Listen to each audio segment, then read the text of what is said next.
Welcome to the channel. Today we're going to be painting on a 12 by 16 canvas panel.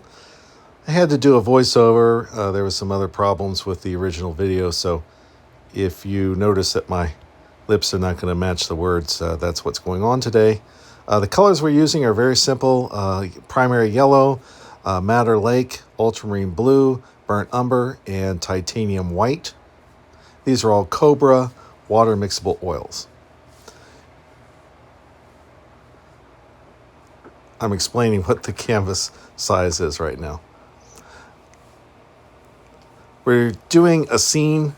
I'm going to show that to you in just a moment from Washington's riverfront here in Washington, Missouri. And I've got the picture on the computer screen next to the canvas panel, so maybe you can see a little bit of that as we're going through the painting process. There I was showing you some brushes. I'm using Princeton brushes.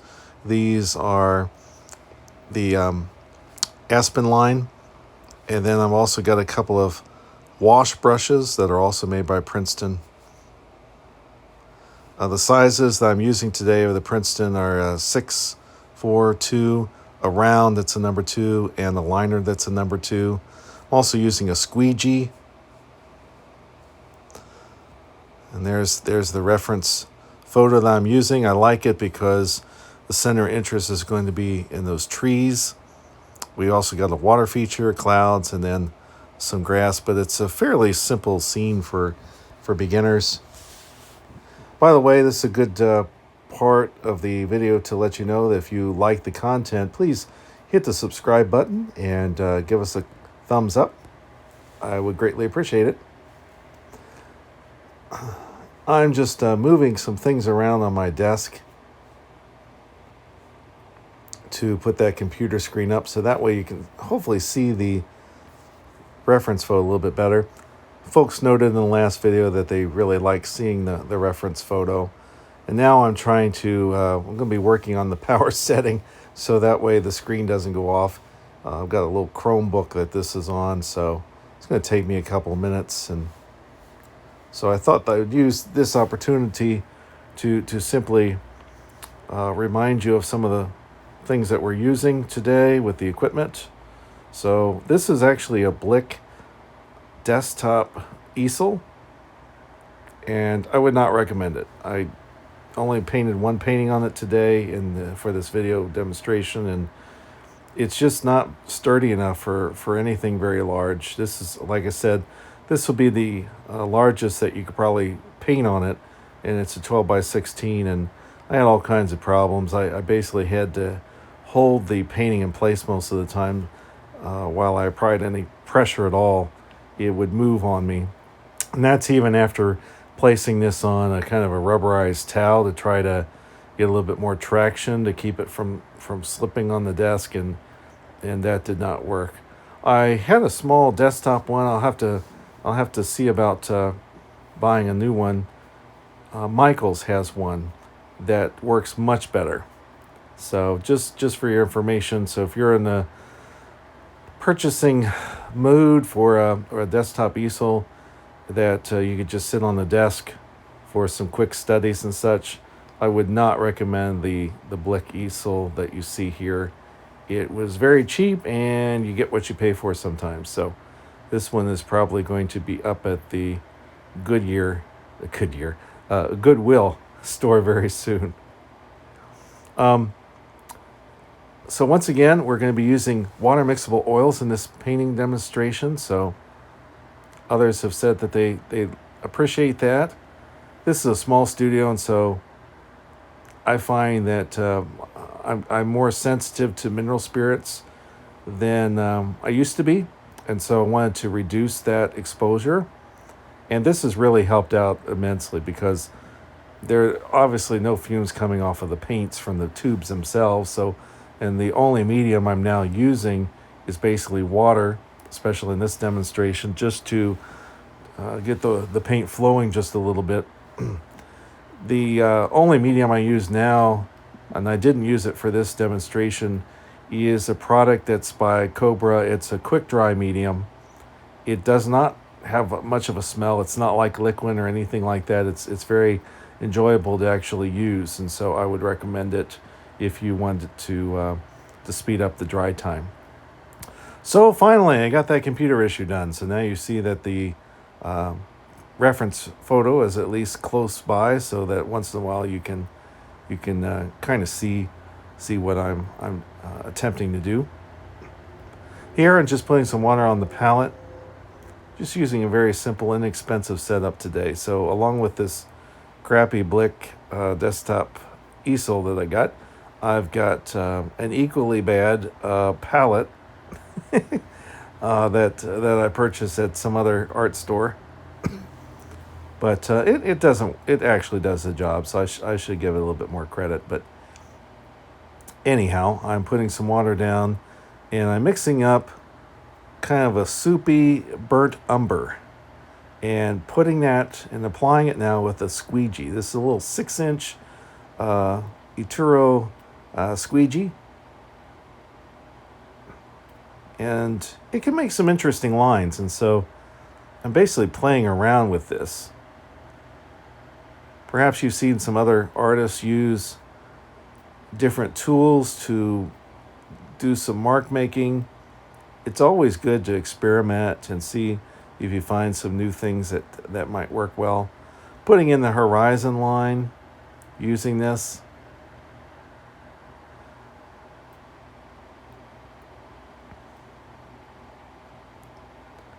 And for those distant trees, I'm kind of blocking the large shapes in with the squeegee. One nice thing about using the squeegee in this early stage of painting is that if you are a painter that really struggles to just concentrate on the big shapes, if you sometimes want to jump immediately to the details, this might be a way to begin a painting, is to begin with the squeegee, which you cannot manipulate it in such a way that you're going to be doing any details with it. So this forces you to focus on the big shapes. So I got the horizon line in, as you saw. Here is the line I'm establishing for the river. This is a scene from Washington, Missouri, if I didn't say that earlier. This is the riverfront.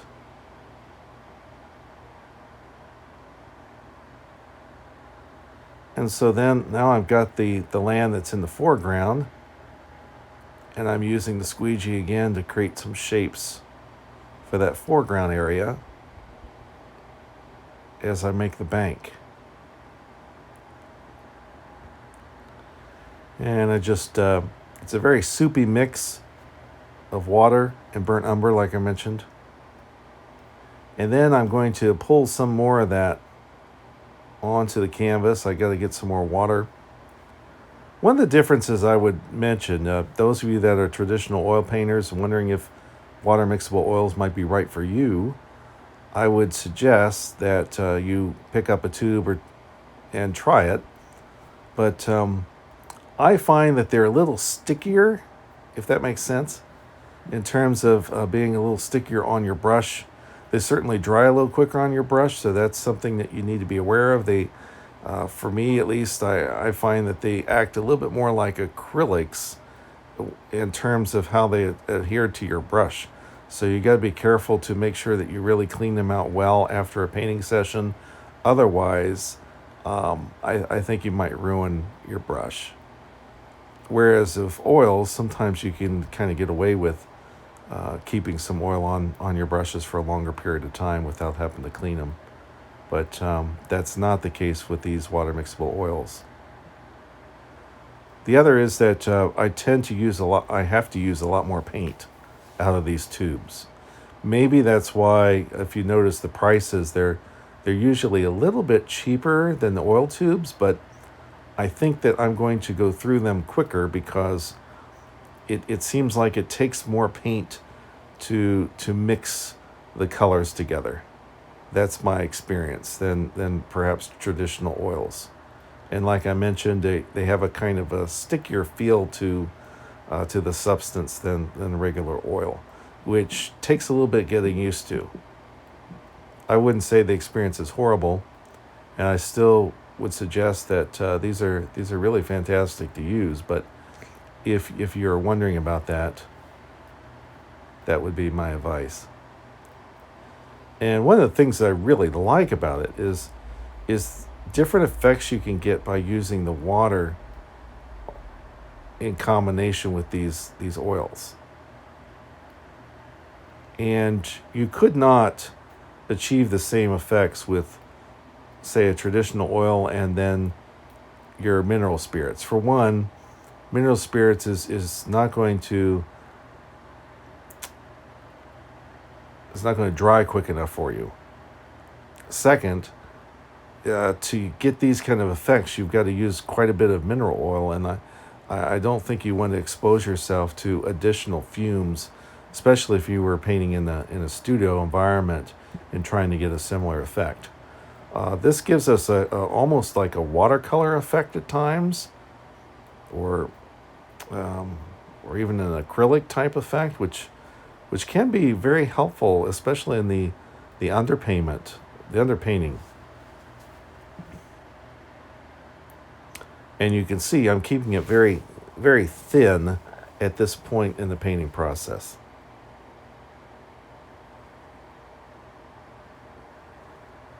So making another mixture here. And this is for the sky. So that's just a mixture of ultramarine blue and titanium white. Shooting for kind of a mid-color, mid-tone. As you can tell from the photo reference, the sky is not particularly dark. And so we're going to keep it kind of a soft blue today. And this is also going on with the number 5 wash brush from Princeton.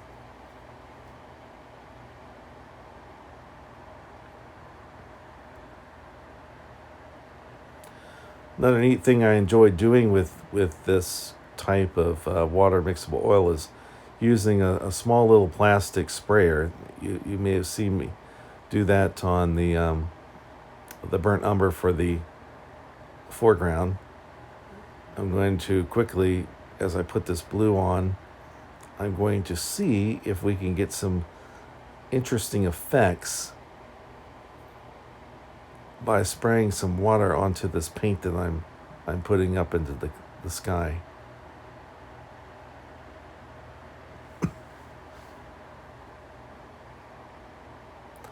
There we go with the spray bottle, starting at the top, just liberally spraying and letting that paint run. I also have a paper towel ready in case the runs are, well, there we go. I just used a brush, that's right. This is also can be a nice little effect. Let it run and then use the brush to kind of soften out some of those runs. I'm just kind of playing with it at this point.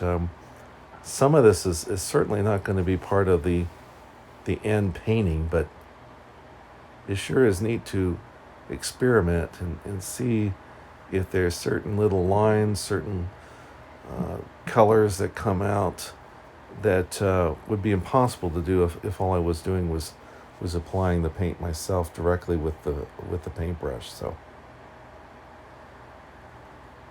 here, just kind of helping to spread that thin paint out more.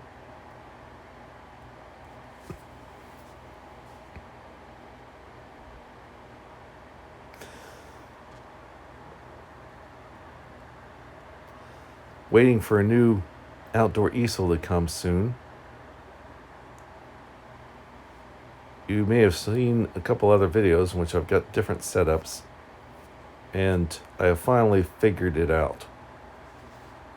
Especially after using the Strata, which was the Mark II, which was very well put together, but I found it heavy and clunky. And so I'm going to be using the Coulter easel from now on for my outdoor endeavors, which is basically just a wood box. It fits onto a slick tripod, which is the U8000, I believe. And then it has a mast made out of wood that that you put the panel on. So it essentially, in its setup form, feels like you're painting on a French easel, but without all that weight, because all you have is a box that you can put your paints in, and then the mast that holds the panels. So the whole setup only weighs about 5 pounds. And then I got the mini size box, but the compact mast, thinking that that would provide the most versatility. I want something very light and small, so the mini box, I think, has a surface inside the box of like 9 by 12, and then if you add in the space for the side panels, that actually gives you a fair amount of room for your color mixing, but is very compact. So that's what I wanted. So I got the mini size, and then the mast being the compact size, that gets me up to a 16-inch panel. You can go vertically 16 inches. And of course, the width, I guess you could make that width anything you wanted to, within reason. The smaller size mast that they offer only allows you to paint up to a 12-inch painting vertically. So I thought that was a little too small. There may be an occasion where I wanted to do a 16 by 20, and so I went with the little bit larger mast.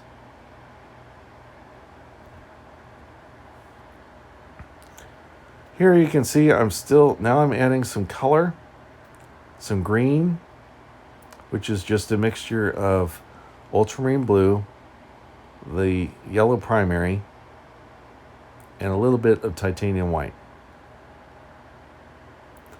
Did not put any Madder Lake, the red, into it, because as you go into the distance, your colors start kind of falling out, and it gets cooler. The colors get cooler, which means your coolest color on this palette is ultramarine blue. Your warmer colors are going to be yellows and reds. So this mixture is primarily of blue. And that saves room, so that way when we bring the greens forward, we'll be adding more red, more yellow, to create a little bit more vivid green.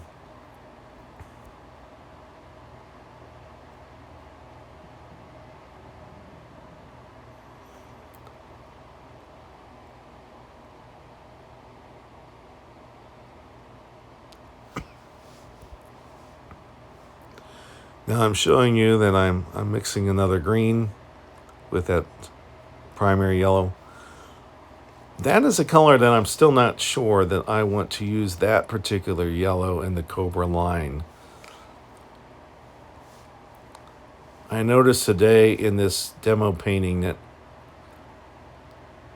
I'm just not quite sure that even though they call it the primary yellow, its mixing capacity is not what I expected. They also make a permanent yellow, and I will be trying that next to see if the permanent yellow may be a better choice for a limited palette of colors. So if you are in the market for using Cobra oils and thinking about limited palettes, you may want to check that out as well. Let me know in the comments too if you've tried both and have made a determination on yellow.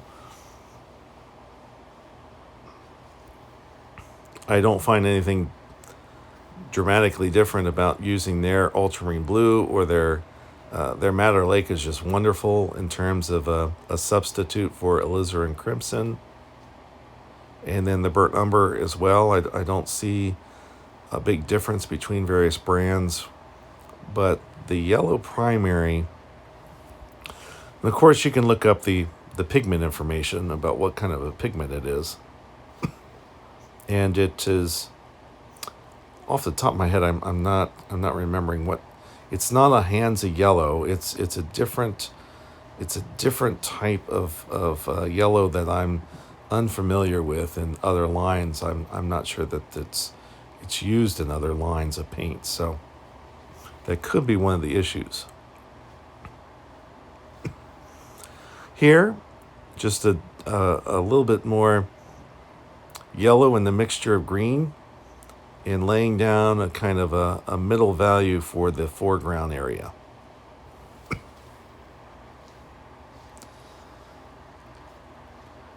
And once again, I'm just concentrating on those big shapes. The next big shape I'm going to be putting in, of course, is that section where we have the trees.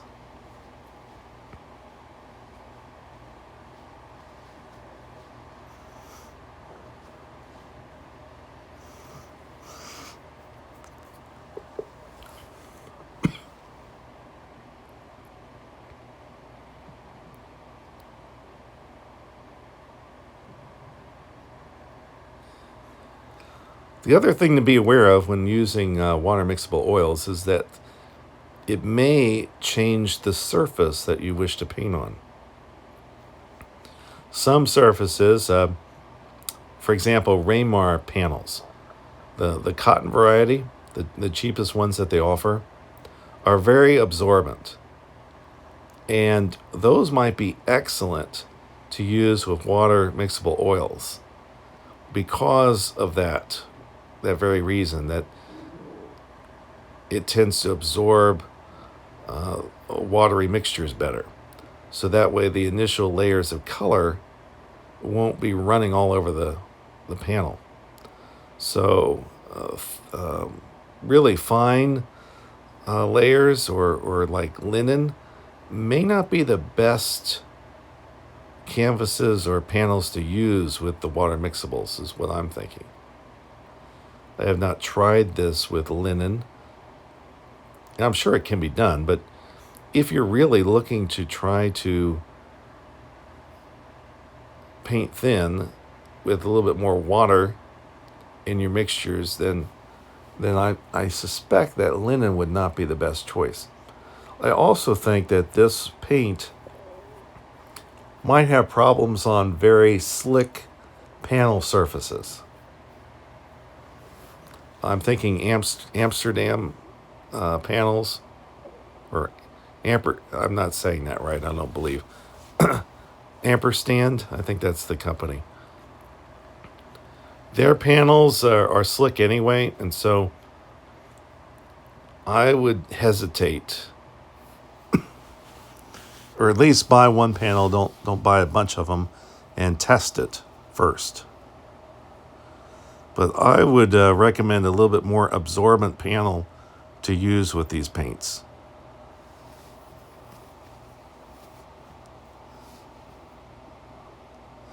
You also may want to buy one of those plastic containers. Most acrylic artists will want to preserve their paints, and so they use one of those with a sponge. They're just basically a plastic Tupperware box is all it is. And you can put a sponge in there, and they make special papers that you can use for palettes, or you could just stick your entire palette into the box, maybe put it in the freezer.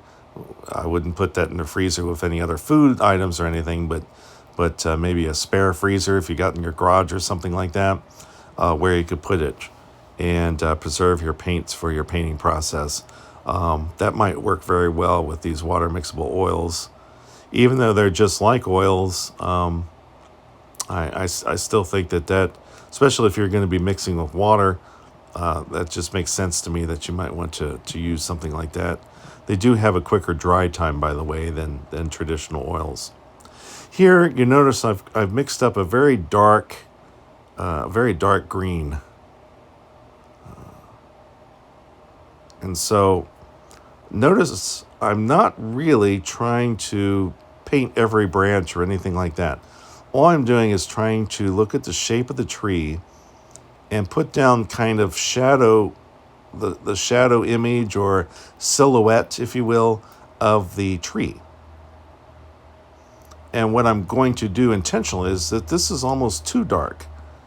But that's okay, because I want some of this dark to show through, but I'm intentionally painting this very thinly, and will be able to put some additional green shades over top of it. In all, I hope to have 3 shades, a very dark, a middle value, and then a highlight value for this tree to make it stand out, because part of this tree is going to be the focal point as that river runs kind of into that place of the tree where we get some feeling of perspective, and the river is receding back into the painting alongside of that tree. So that is going to be the area of most interest. And at this point, I've covered almost everything, with one exception, and that is I've left a spot by that focal point white. Do you see that spot there? And that is by intention, because that's the place where I want the most detail to be, to draw the viewer in.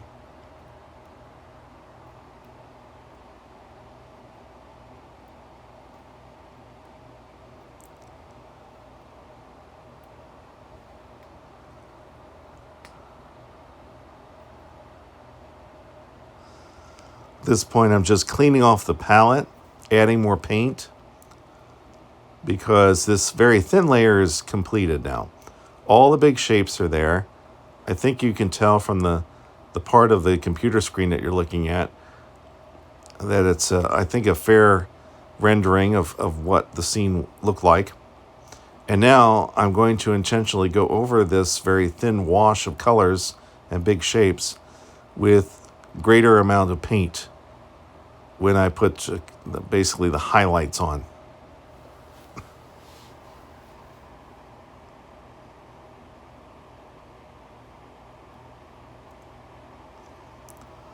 And I'm going to be putting those on with different brushes, with the Aspen brushes.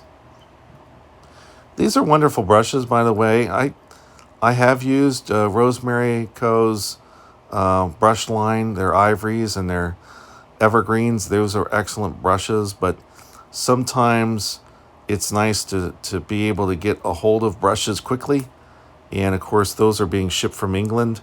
And the Princeton Aspen line is very close to the ivory line that Rosemary Company does. So I wouldn't hesitate to buy the Princeton.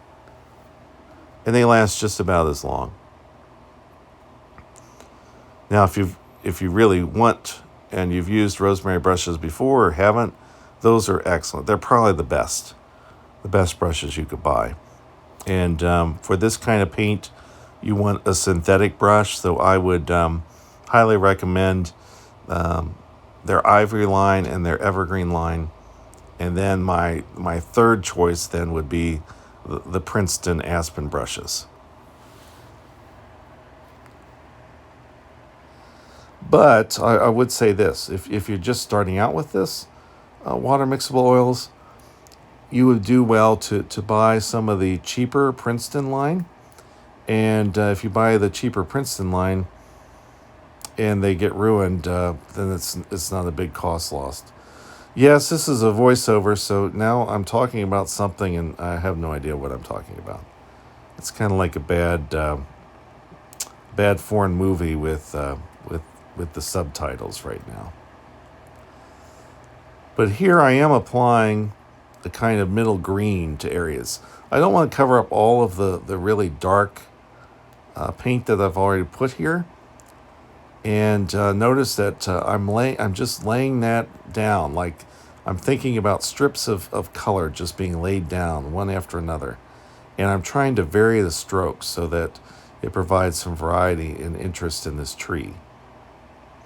I'm not trying to represent the tree exactly how it is. I'm trying to get the feel of the tree more so than every single detail. And once I come in with this middle color, then I can go back in on top of that with even thicker paint for a few highlights. The brush I'm using here is of course the Aspen line, and this is a number 6, the largest brush.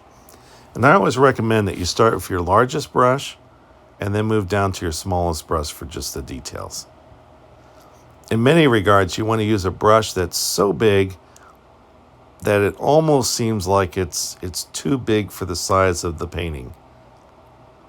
That will force you, especially if you're a beginner, to focus on the big shapes rather than the details.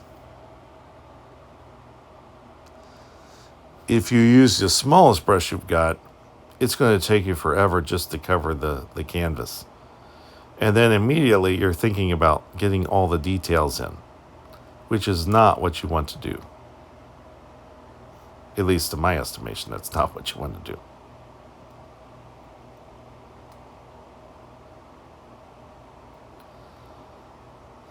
And notice I'm just laying the paint down and leaving it alone. And as long as you keep these initial layers very thin, you can always come back over top with much thicker paint. And that's what's going on right here is I'm applying a lot thicker paint to these sections of the painting. Adding some yellow primary with the titanium white now to begin working on the highlight mixture.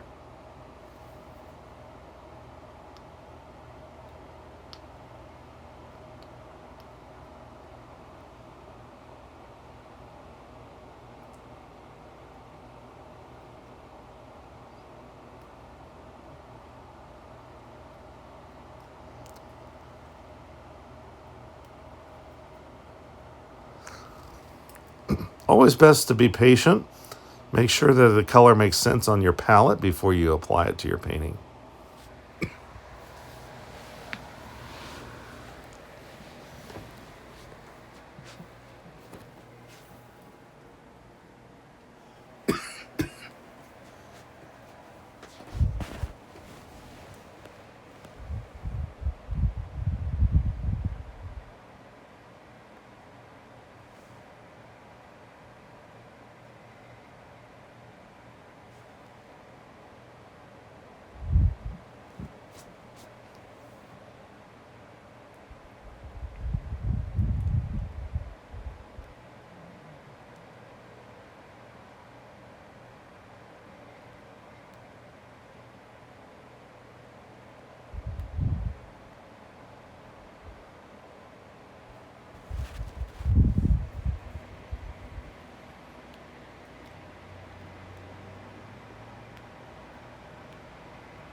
Now you're just seeing me apply these highlights to the tree.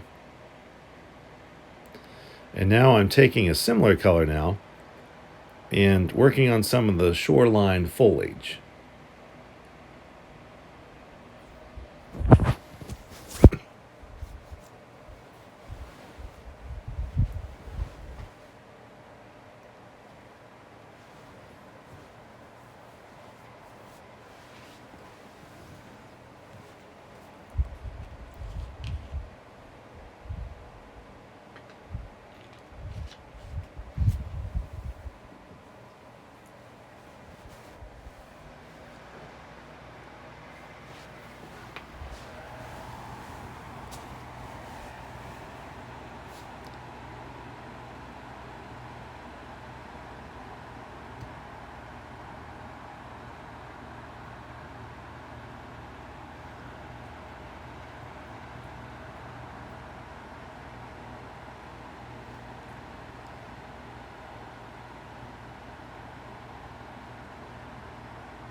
Here I'm adding some darker areas of interest in this foreground.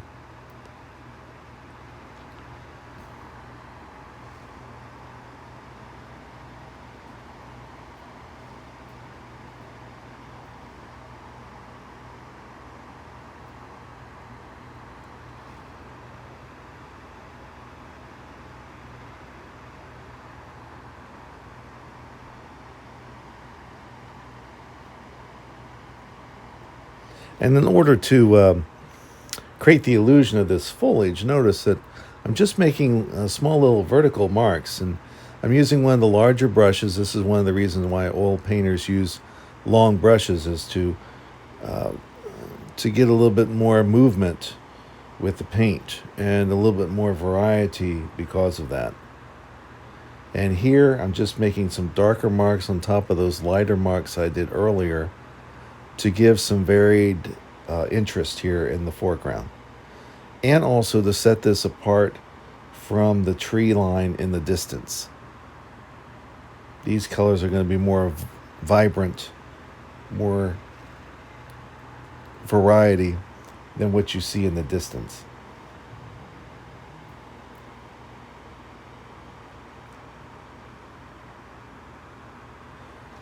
And obviously you can't really know how a color is going to be on the palette until you have something to compare it to.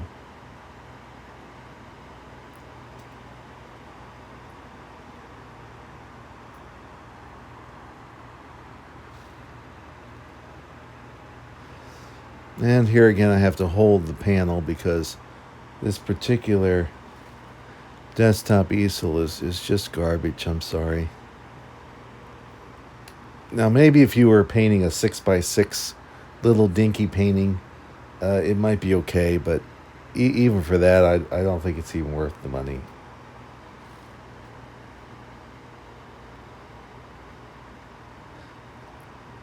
Here once again I'm just creating some variation in the foreground grass areas with a little bit darker green color.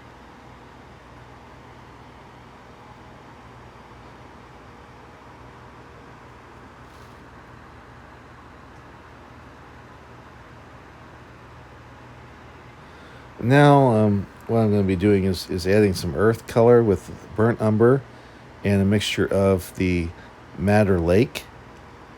This is going to create a sort of reddish brown, which I'm hoping will give the eyes a little bit of rest with so much green in the scene. And so we're going to put this also in the foreground. And a little bit later, you're going to see me add a little bit of pink into the sky. Once again, to provide just a little bit of relief from the green.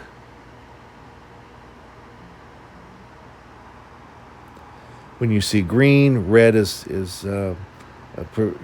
that vibration, and the same way with orange and purple.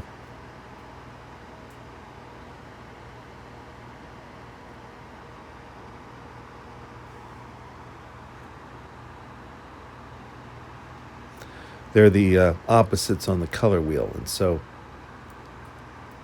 your eye instinctively craves the additional color, or what we might call the secondary color, right? So the primaries, yellow, red, blue.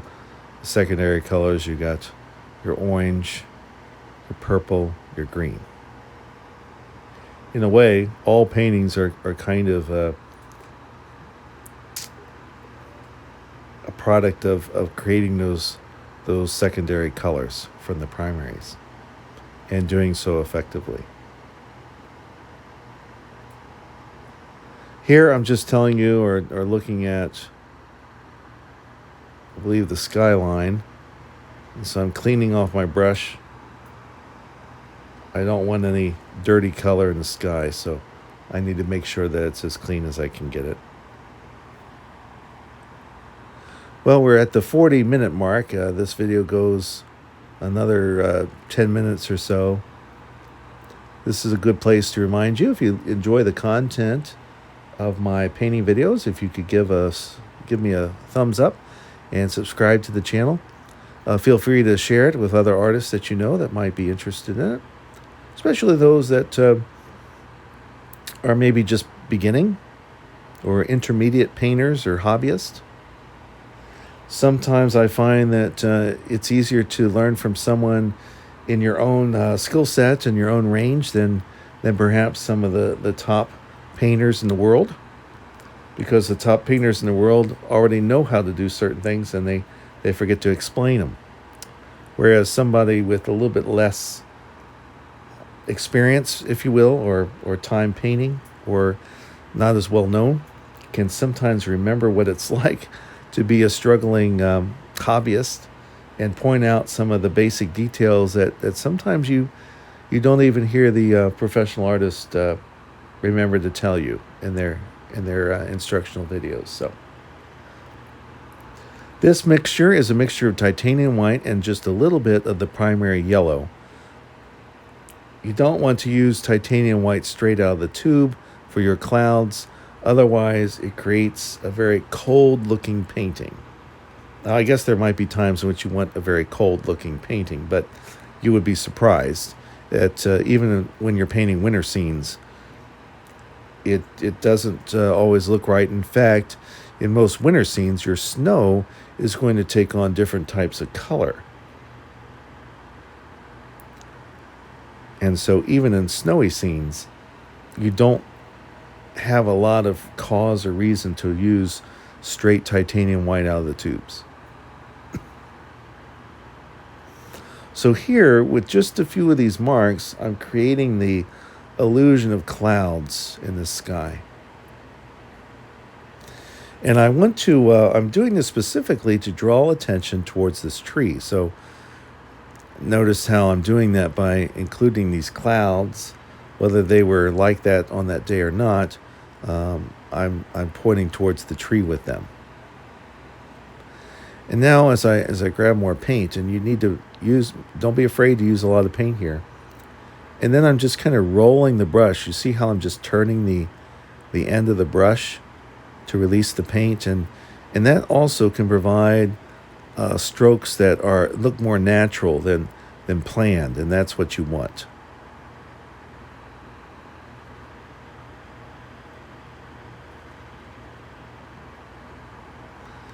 You want to stay away from patterns. If you notice that certain strokes are repeating yourselves, then you need to go in and fix those.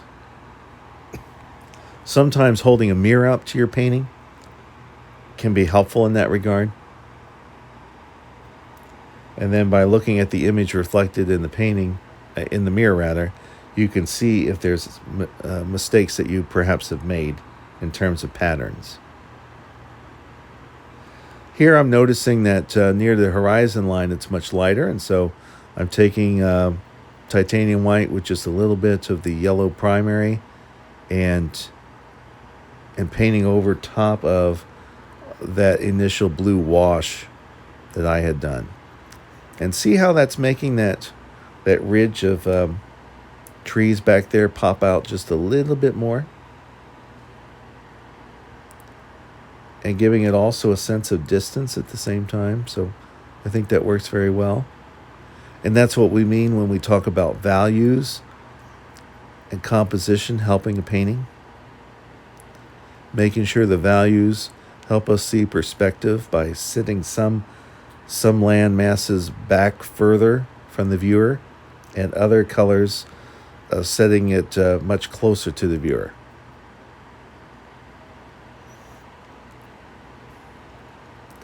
Now that I've got the clouds in there, I'm going to start working on that focal point right there. And it's a piece of land back there, and so we're going to create a bluish kind of mountain color, if you will. It's even further back than the tree line that's on the other side of that river. So we want it to be not quite sky color, but a little bit more greenish blue in that area to set it back even more. Almost creating the illusion of it kind of disappearing back there.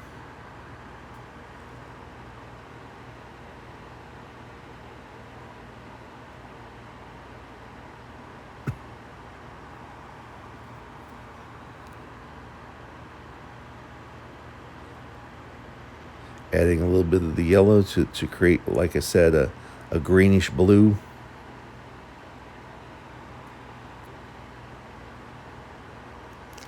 Now, as I put this in, I'm also noticing that I want to come back over the water.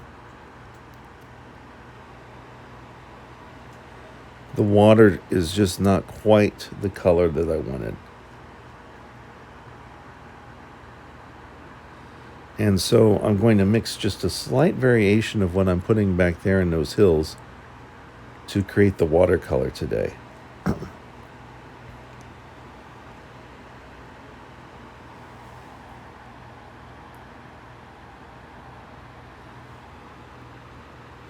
There's a lot of light on the day in which I took this photo.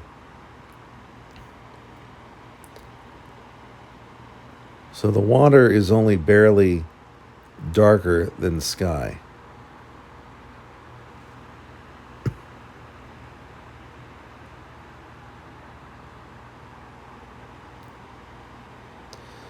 And as I apply that, I think you can tell that that was needed.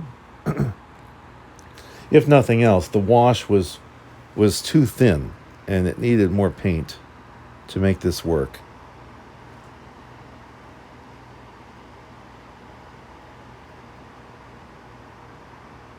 Especially as you compare it to the reference photo there at the top. Now, of course, I've mentioned before, you have to be careful about that because reference photos are not going to give you the darkest darks in all their beauty and detail. And a lot of the colors get washed out or blown out. Here, I'm just using that same blue color for the river to come back into the foliage on the shore to create a little bit of variety there.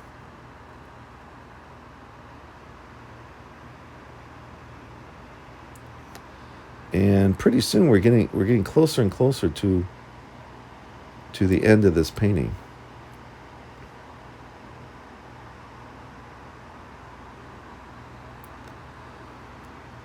The two additional things I'm going to be doing is putting a little bit of pink into the sky. Not a lot, but just enough, hopefully to get your attention and to point you back to the tree.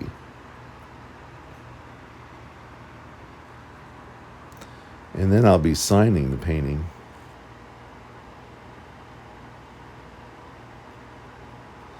I also will be coming back in with a little bit darker blue for the sky holes in that tree.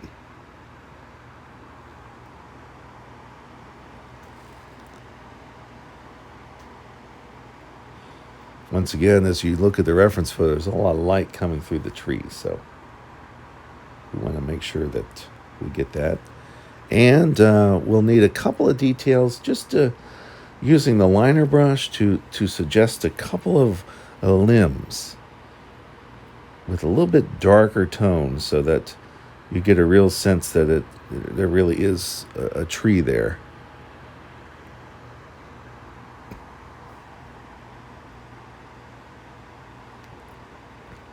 By the way, someone asked if I sell these paintings. I do. From time to time, you will find them on eBay. At the moment, I sell everything on eBay, and they're not very expensive.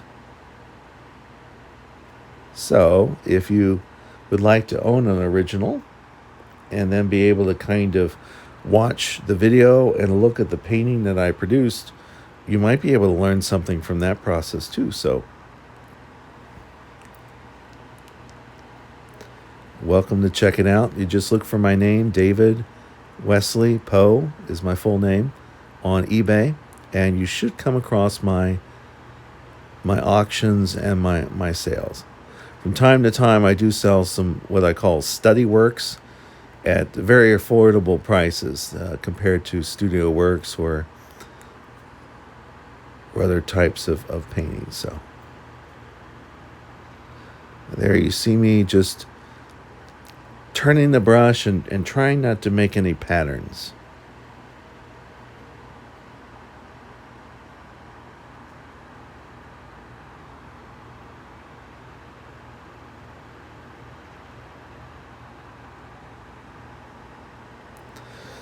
If you might be interested, I have a number of videos now covering subjects like painting mountains, how to paint water, how to create realism,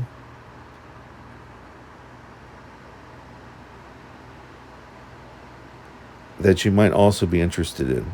And of course, at the very end of the video, there'll be some suggestions on which video you might want to check out.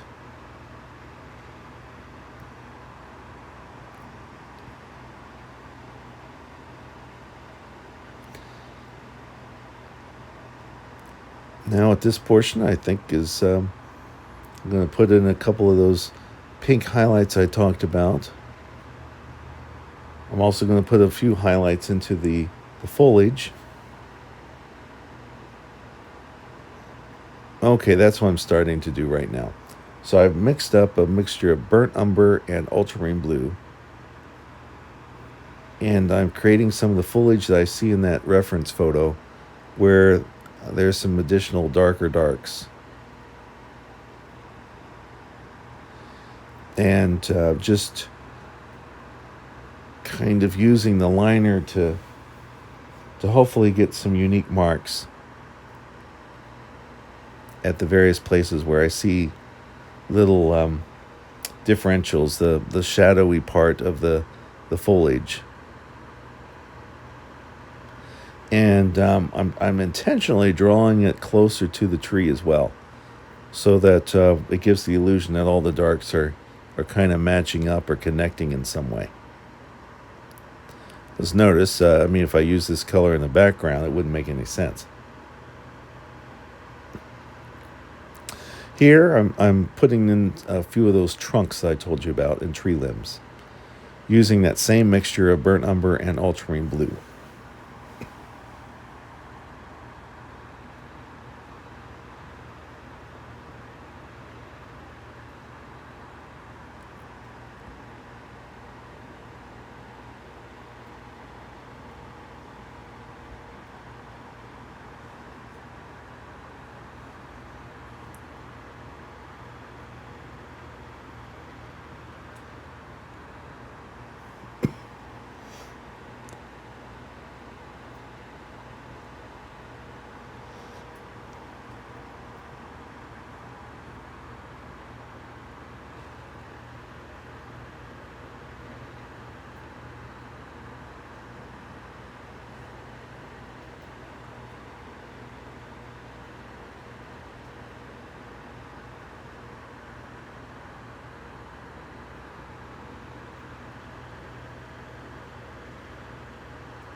Here I'm noticing that tree line is a little bit too uniformed, and so I'm just using my finger and pulling down a little bit of the white into those masses in a very random fashion, to create a little bit more interest.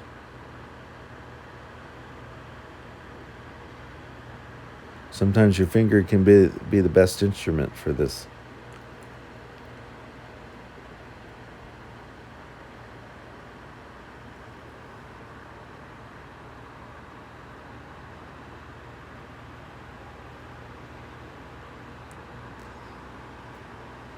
That also, I think, helped to create a more of a misty feel to that tree line and set it back even further. Now I'm just washing my liner brush out and getting it ready for the final detail, which is to put a little bit of pink into the sky, and then I'll be signing my name. There you see me making that pink mixture on the palette.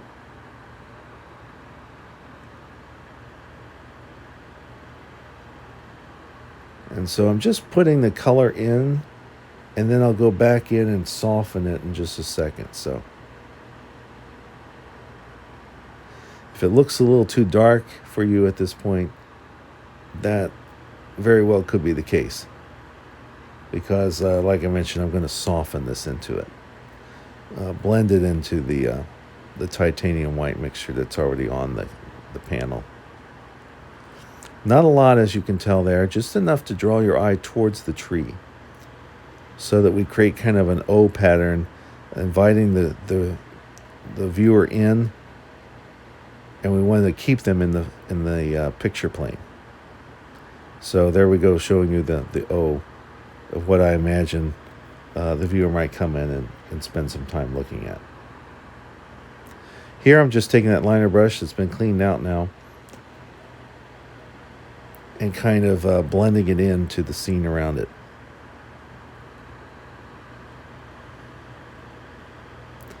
Becomes kind of the underside of some of these clouds. Most clouds, underside's a little bit gray of some kind. Sometimes it'll shift to purple, sometimes it shifts to pink, sometimes depending on the time of day.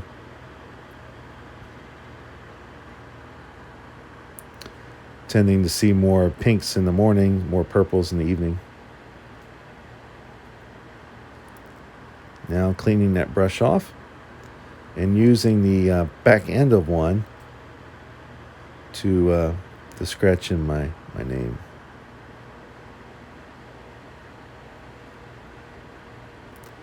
So as I begin to wrap this one up, certainly invite you to subscribe if you haven't already.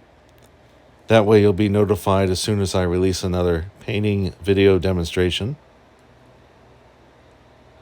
And if you like the content in this one, please give a thumbs up. Thanks so much for watching, and I will see you in the next video.